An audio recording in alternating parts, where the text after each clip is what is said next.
There's the famous Mike Tyson quote, everybody's got a plan until they get punched in the mouth. I think the F1 version of that should be everyone's got a strategy until a Haas catches on fire.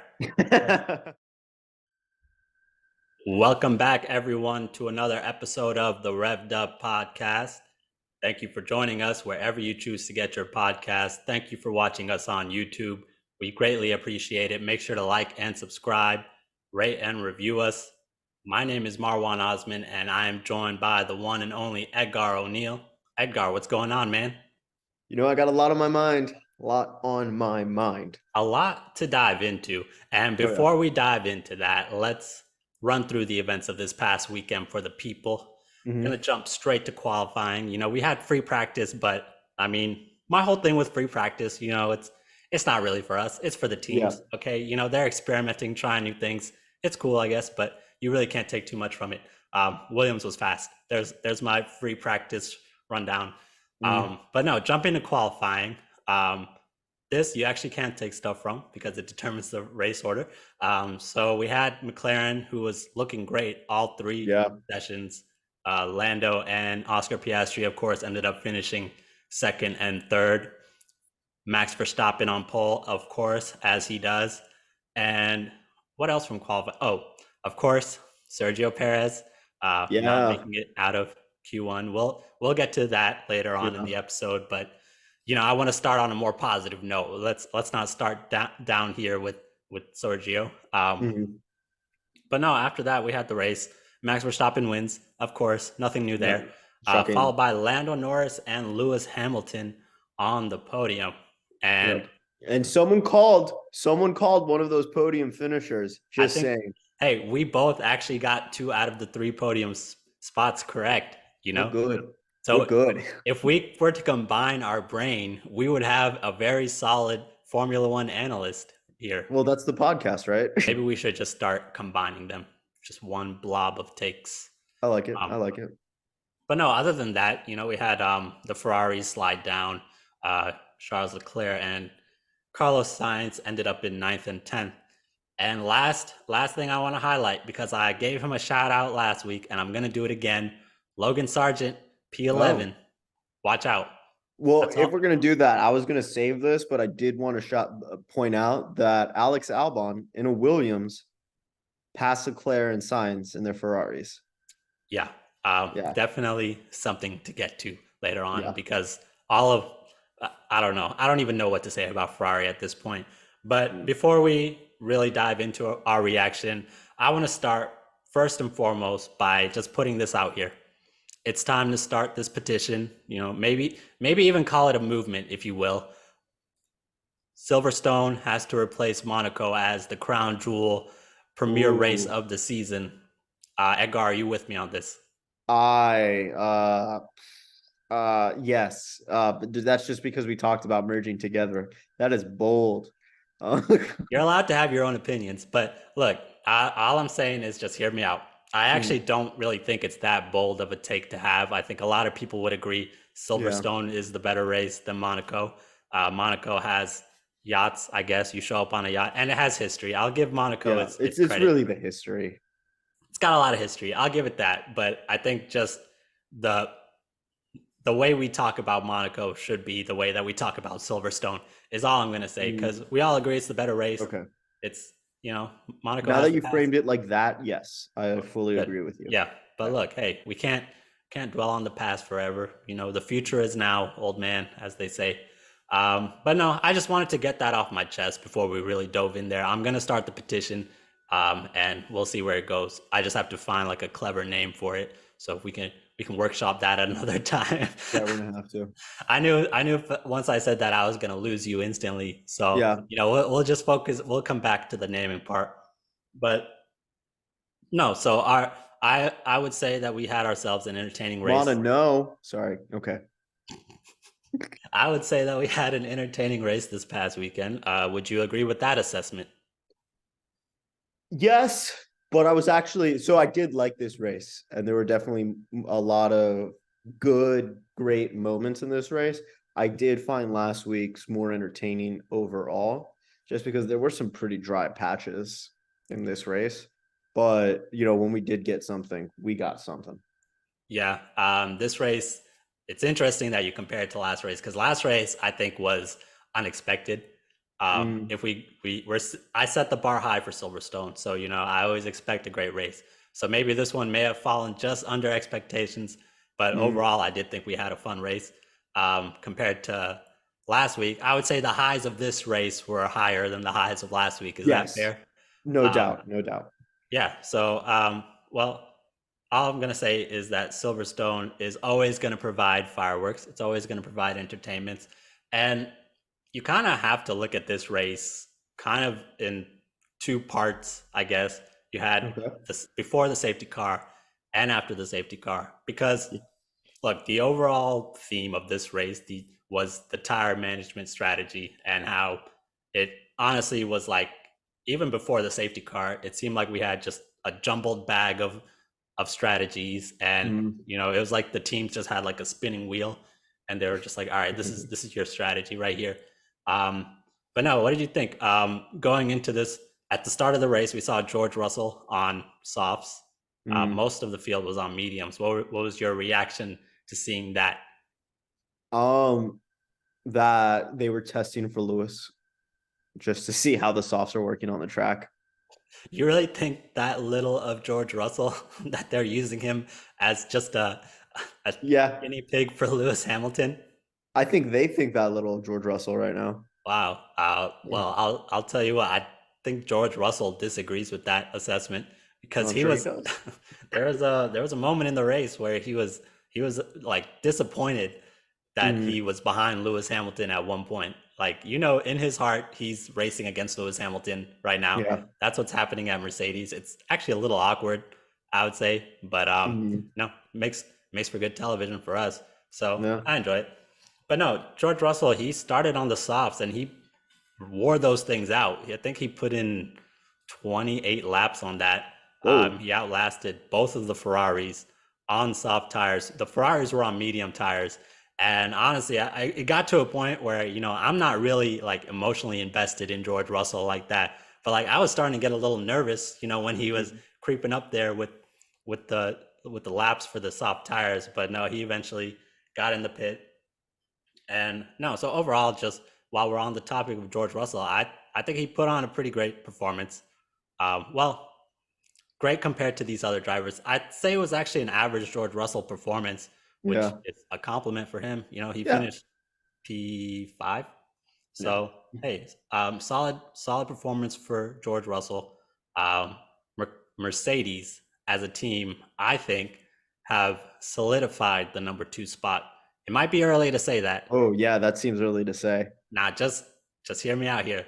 Just Uh-huh. from what we've seen as far as driver talent, team talent, and the car itself, considering all of those factors together, I would say Mercedes has locked up the number 2 spot.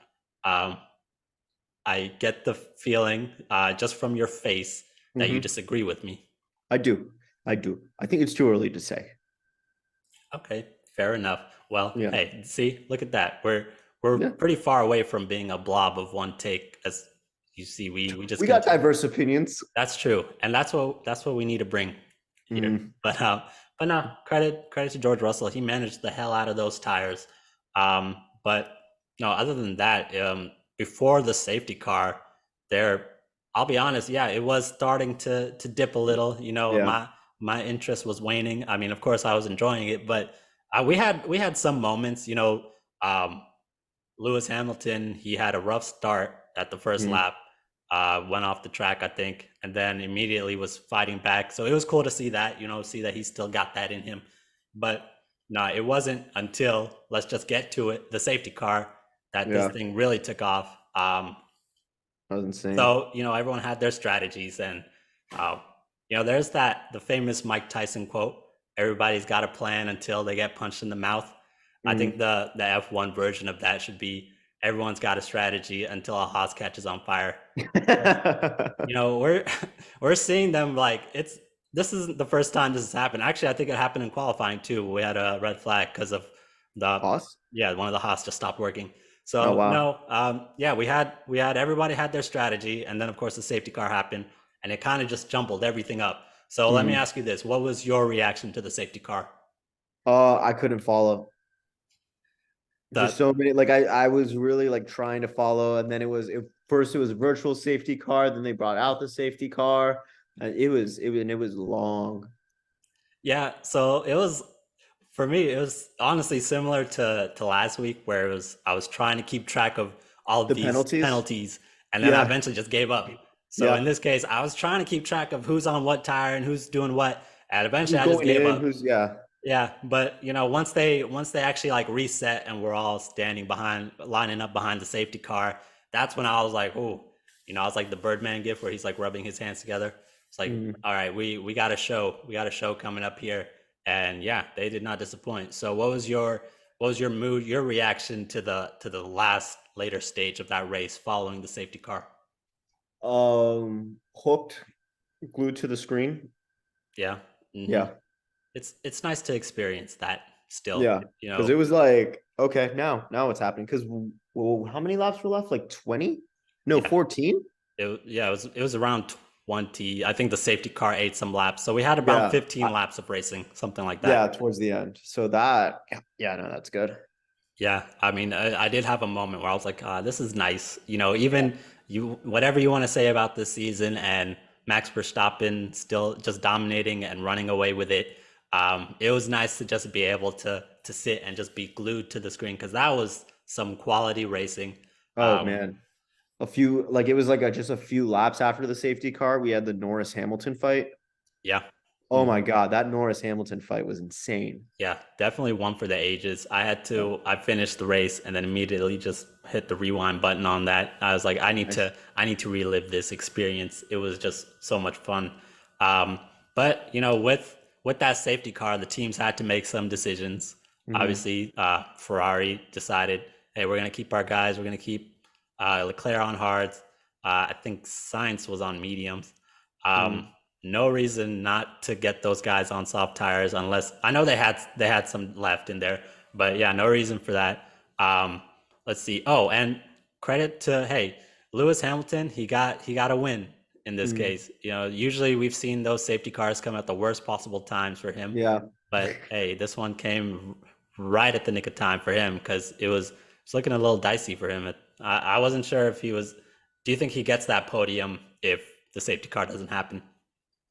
I don't know who's holding him up because if because So, after the safety car, was he behind uh, Norris? so he was behind Norris. He was before the safety car. He was behind Norris, Oh, he Piastri. still was. Yeah, Okay. and I think those guys, those four, ended up pitting after the safety car. So Then those four benefited the most from it. yeah, I think he could have what's it called? I think he could have still gotten the podium. Now, so let's talk about our favorite moments from this race because Okay. for me, I'll go first. I have Mhm. one that was honestly an easy decision for me. Better not Somewhere, be mine. somewhere between lap 15 and 20, Carlos Sainz was asked by his team, "What do you think about Plan B?" And Carlos Sainz's reaction was just great. He completely forgot what Plan B was. Mhm. And honestly, credit to him for that because I think that's something that happens. That's a fairly Oh, common thing that happens. But yeah. I still want to give him credit for telling the truth because I would have gaslit them. I would have just said, "Hey, why are you bringing up Plan B right now? That's ridiculous. That's I want smart. you to say Plan B right now just so you hear how ridiculous it sounds. Don't let him know." That's what I would have done. But no, it was just a great moment. I love these radio calls that we've been getting this season. Do you have anything here? Yeah, the start of the race. Oh yeah. Because I feel like, and I haven't seen anyone talk about this, so I could be wrong, and I could just be putting this in my head, but I feel like McLaren went into the start of the race with a plan of teamwork because I even went back to rewatch it. And so lights go out, and obviously Verstappen and Norris pull out straight. They want to get that speed. Mhm. But Piastri completely bombs to the other side, cutting off Leclerc. And so he forces Leclerc to go wide. And so that creates a gap between Verstappen, Norris, and then Piastri. And so that led them to like duke it out for a little bit towards the beginning. Man. So that's was my favorite because to me that was teamwork. Now I have a feeling you would have said this because this is, you being the McLaren fan here, this has got to be like heaven for you. Oh, it was so good. Now, all right, so let's just go ahead. Let's talk about the main headline from Sunday, which is just McLaren. They stole the show, and they deserved it. Honestly, personally, I'm still adjusting to learning how to talk about McLaren in a positive light. It's a process. I had some practice last week. Just like how I had to adjust to taking Aston Martin seriously, which might be time to readjust on that one. We'll come back to that. I digress. But no, McLaren has vaulted themselves into a serious conversation. They're challenging Mercedes. I still think Mercedes is the better team. We can have that. We can have that argument if you'd like. I'll give it to you. Yeah. But no, I think overall, just give me the vibe. What's going on at the McLaren side of things? We're happy. We're cautious, though. The upgrades worked for both of them. Piastri was up there too.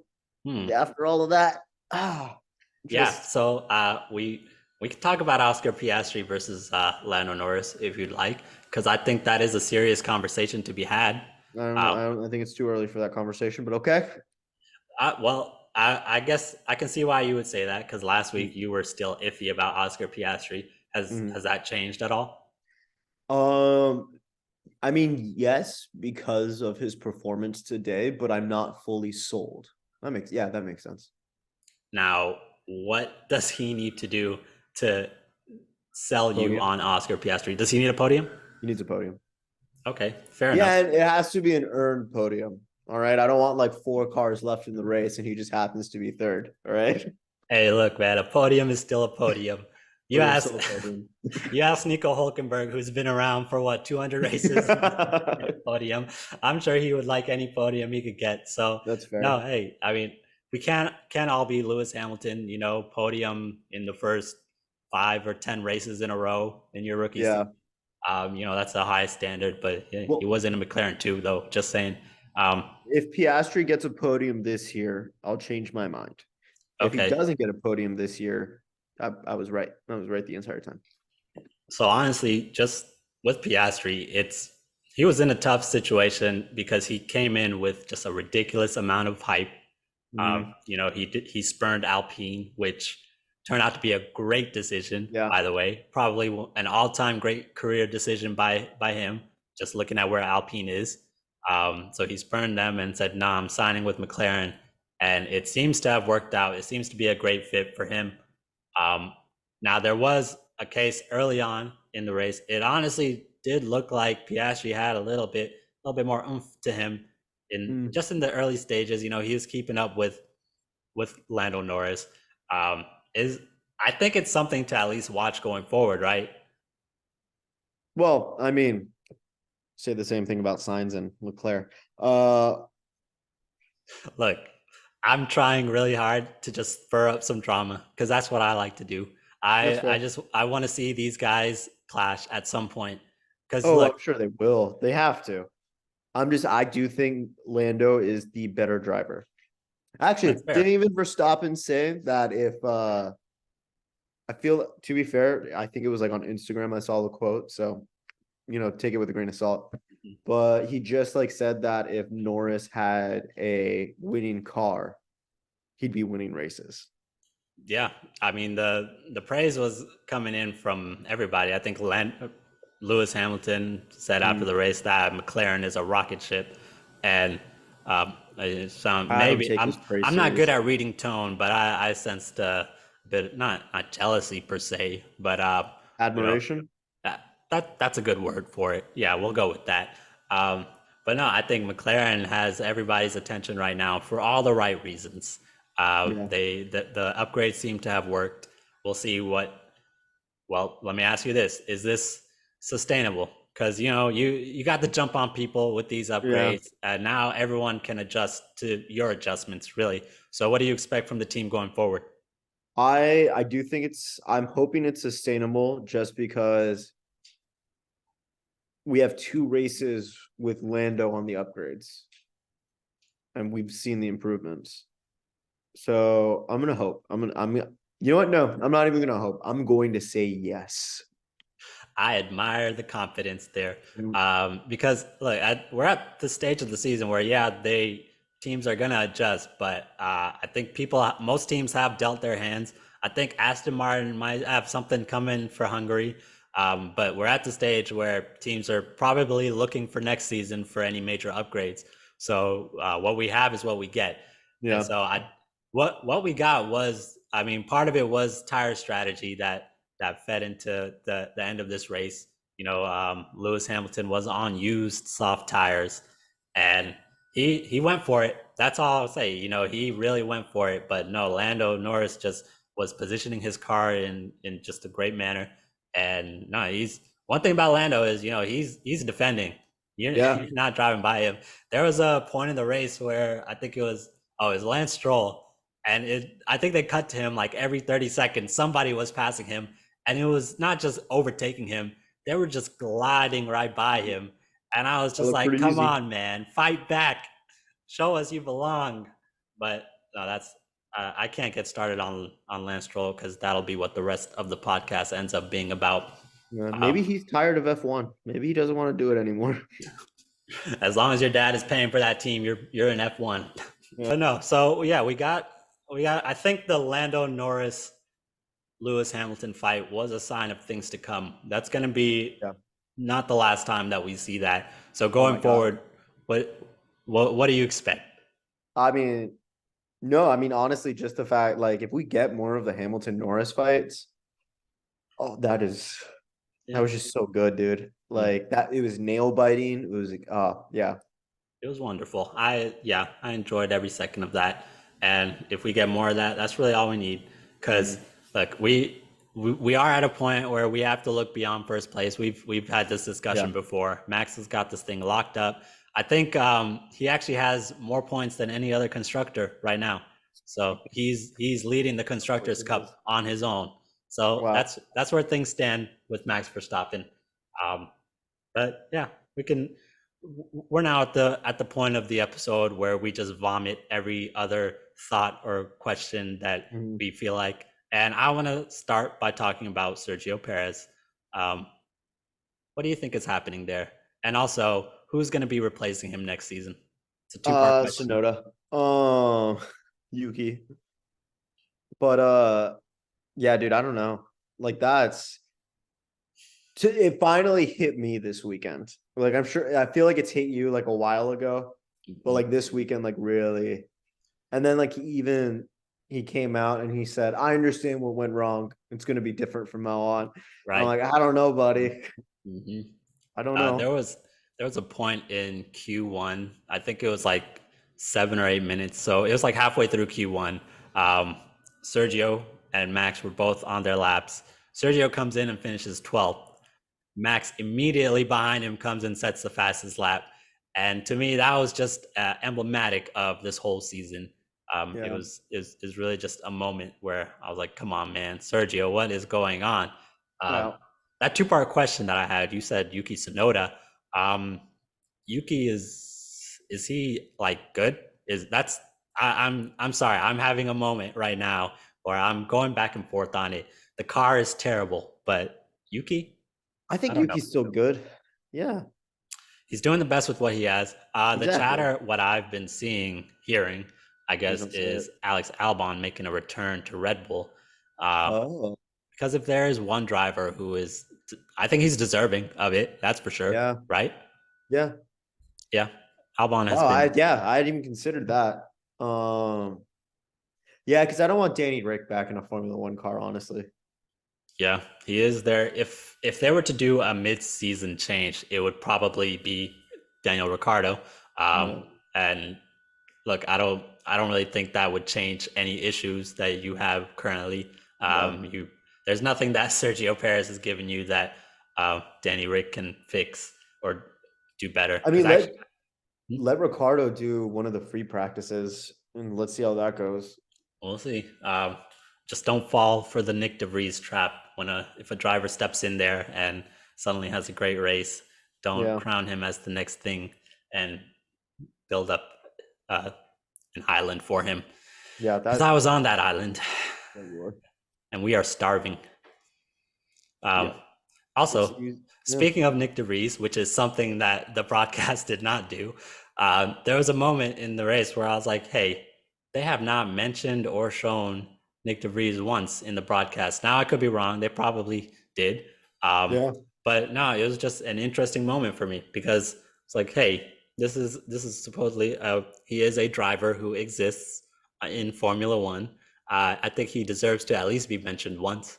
But Yeah. Well, I was looking at everyone, everyone in this race that finished past P12, kind of forgettable.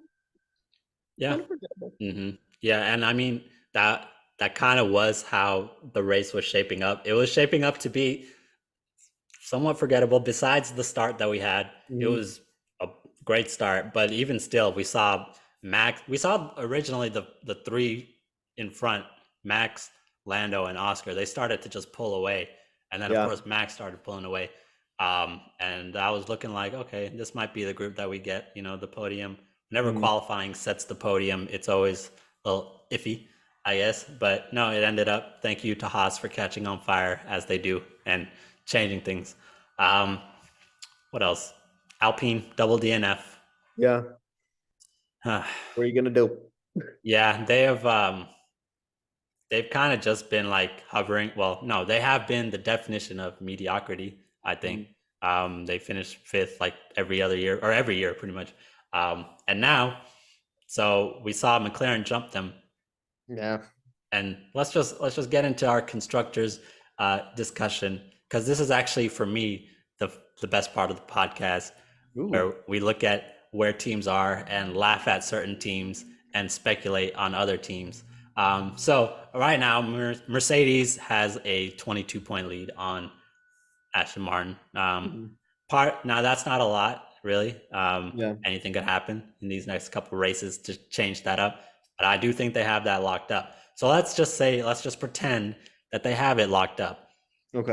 The third place spot here, Aston Martin at 181, Ferrari at 157, and then pretty decent gap. We have McLaren at 59 points. One, do you see McLaren joining that group? And of those three, who do you see claiming that third place spot? I mean, Ferrari would. Are we seeing Ferrari stagnant right now, or are they on a downslope? You know, we could have a whole discussion on what the Yeah. hell is Right. going on with Ferrari, and the answer is I really don't know because Yeah. we were talking about these battles, right? We had Lando versus Lewis, we had Oscar versus George Russell, and then the most iconic battle of all is the Ferrari drivers versus the Ferrari team. That one never fails to show up at some point in the race. But no, it's so many things that you could point to, but I think the car is the first thing that you could point to. The Mhm. drivers, I honestly don't put very much blame on them at Yeah. all. Uh, Charles Leclerc is a great driver. Carlos Sainz is a pretty good driver. They do the best with what they can. So if we're gonna do this blame game, which is one of my favorite games, to be honest, Car. I would start with the car. Yeah. Okay. In that case, if the car is continually like shitting the bed and like keeps getting worse, I think McLaren might be able to beat them. Aston Martin, I don't know. We'll see in the next few races because I don't think they've done anything detrimental to their performance yet. Well, Stroll a little bit, Mm. but if Stroll shapes up, I don't think McLaren will catch Aston Martin. Well, all I'm gonna say is that Aston Martin has. Uh, I don't want to say they peaked, but Hmm. it does seem like they got off to a really hot start. Yeah. And we saw something similar with Alfa Romeo last year. They got off to a pretty good start, and then the team just collapsed. We are not seeing that level of collapse from Aston Martin. I think we're seeing Lance Stroll kind of struggle, and Fernando Alonso just kind of take a dip. He was getting that. It was hard to expect him to maintain the podium every race. Yeah. But no, we're seeing a dip in performance from Aston Martin, and that's why I think I could definitely see McLaren catching up to those three. I wouldn't be surprised if we see that. And I don't know if we're prepared for a good McLaren, because that would make this show maybe a little more insufferable, actually. Because I think we should just get very belligerent. Well, you should just embrace it. Oh, I will. 100%. The bad thing is that the McLaren merch is the price of the McLaren merch is going to go up. Oh, just steal it. Where am I going to steal McLaren merch in Florida? Yeah. Ladies and gentlemen, that concludes another episode of the Revved Up Podcast. Thank you for joining us wherever you choose to get your podcast. We try and do this thing following every race. We will be back following the Hungarian Grand Prix, I think in 2 weeks, reacting to that. So make sure to like and subscribe, tune in, and we will catch you then. Peace. See ya.